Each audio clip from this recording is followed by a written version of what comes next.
Hello everyone, I am Ronald Sayre of Ribos, a contributor to the UnitsML project. Many are aware of the challenge to retain proper semantics for units, and UnitsML is a technology that aims to solve that problem. Here's a brief introduction to UnitsML, the Units markup language.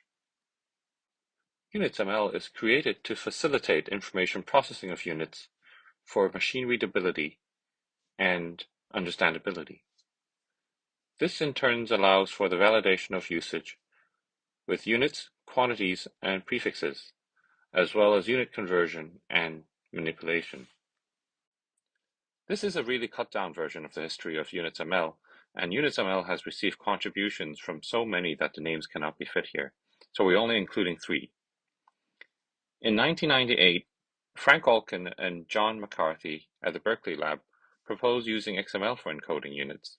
In 1999, the work was brought to NIST. In 2003, UnitsML was partially funded by the NIST SEMA project, the Systems Integration of Manufacturing Applications project, led by Bob Dragoset. The project received many contributions from NIST members. In 2006, UnitsML was going to be standardized at OASIS, sponsored by NIST, but the OASIS effort dwindled in 2016. Fast forward to 2020, UnitsML has continued at NIST, with many of the same NIST contributors, and is now used in the new semantic version of the BIPM's SI brochure, and we have a new website. The UnitsML project has 3 main components. The UnitsML XML schemas are provided to allow encoding and constructing units of measure. The UnitsDB is a managed dataset of over 400 units, covering SI and non-SI units, providing metadata, encoding, and rendering information for units, quantities, and prefixes.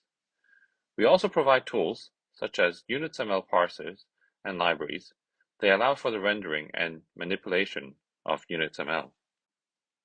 At the left, this is a screenshot of the UnitsML schema site. On the right side, you see the annotated UnitsML XML schema, which provides full information on how UnitsML can be encoded. Units are rarely used alone, and the same goes for UnitsML. This is an example of how UnitsML works seamlessly with MathML. In the highlighted line, you can see a UnitsML reference encoded within MathML. This unit is expanded into presentation MathML for rendering in the lines that follow. The second key component of UnitsML is the UnitsDB. UnitsDB is a register managed using the ISO 19135 standard. It provides the necessary information to reference units for machines. It contains over 400 SI and non-SI units, providing unique identifiers, symbols, language-specific names, and other representations. It also provides definitions of unit systems, prefixes, and quantities. The information of UnitsDB originated mostly from the BIPM SI brochure, then NIST SP 811, which is an adoption of the SI brochure with guidelines, then the ISO 80000 series, and also from Cardarelli's Units book. Here's how a UnitsDB entry looks like. This particular one is for Kelvin, and I've highlighted the parts that are interesting. Each unit has a unique identifier. Here it is NIST U5. It belongs to the SI-based unit system. It has a name and is linked to quantity. For rendering, it provides a symbol in multiple formats, including ASCII, HTML, MathML, and even LaTeX. The third component of UnitsML are the tools. On the UnitsML website, you can find UnitsML libraries that can help perform UnitsDB lookup and manipulation, such as for creating composite units. There are also parsers, for example, for using ASCII math with UnitsML. And yes, UnitsML works with ASCII math as well. This is an excerpt from the semantic version of the SI brochure. As you can see, the ASCII math specified with UnitsML syntax at the top left-hand corner is encoded as the MathML with UnitsML on the right, and eventually rendered as shown at the bottom left.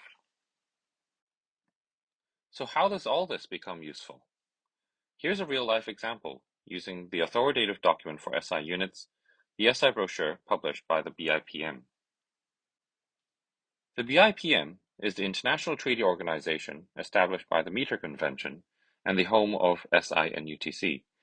They are based in Paris and have a beautiful campus that dates back to 1875. The SI brochure is the authoritative document that defines the SI system and describes its units. It communicates the standards of the Meter Convention and is the basis for many derived standards that rely on the SI system. Here, SMART stands for standards that are machine accessible, readable, and transferable. Given my other hat as the co-convener of the ISO SMART technical subgroup, I find the ISO IEC SMART levels useful in explaining how units can be semantically encoded. Basically, the higher the level of a deliverable gives you less loss of information between communication. At level 1, content is communicated in undifferentiated digital content, so not much semantics are provided. At higher levels, more semantics are provided, and therefore the opportunity for misinterpretation becomes much reduced. So, the SI brochure has a semantic version. The BIPM developed a machine-readable SI brochure at level 4 output using an open-source standards toolchain called Metanorma. The work is available open source, but the usual disclaimer applies. Use at your own risk. At level 1, we have undifferentiated content.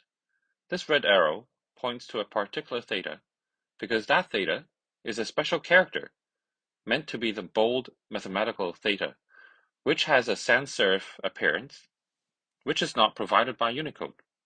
In the original SI brochure, this character is encoded using a normal capital theta, which has no mathematical meaning. Some math symbols were even in images. This becomes hard to reuse, as if someone just copies it and pastes it, it's just a letter. At level 2, we have presentational output.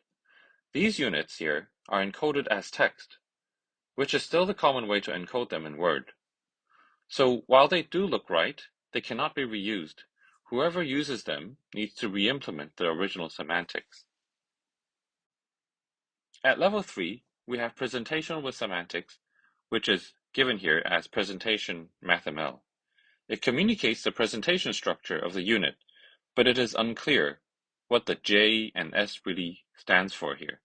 In any case, the rendering back to level 2 remains correct. At level 4, we apply UnitsML to presentation MathML. This allows us to exactly know the unit used and the quantity. Here you can see it refers back to the unitsDV entry, and that the level 2 rendering is still identical to that of before. At this level, this content can be copied from XML with fully preserved semantics. At level 5, we stay with only content MathML with UnitsML, so there are no more presentational hints or presentational structures. This is the cleanest structure, and therefore is the most reusable given that the formula is a piece of digital data. After these examples, hope you now have some good idea on how UnitsML could be used in various situations. This last slide lists out the current contributors to UnitsML. If you're interested, check out our website at unitsml.org, or just get in touch. We'd be delighted to see more people involved. Thank you.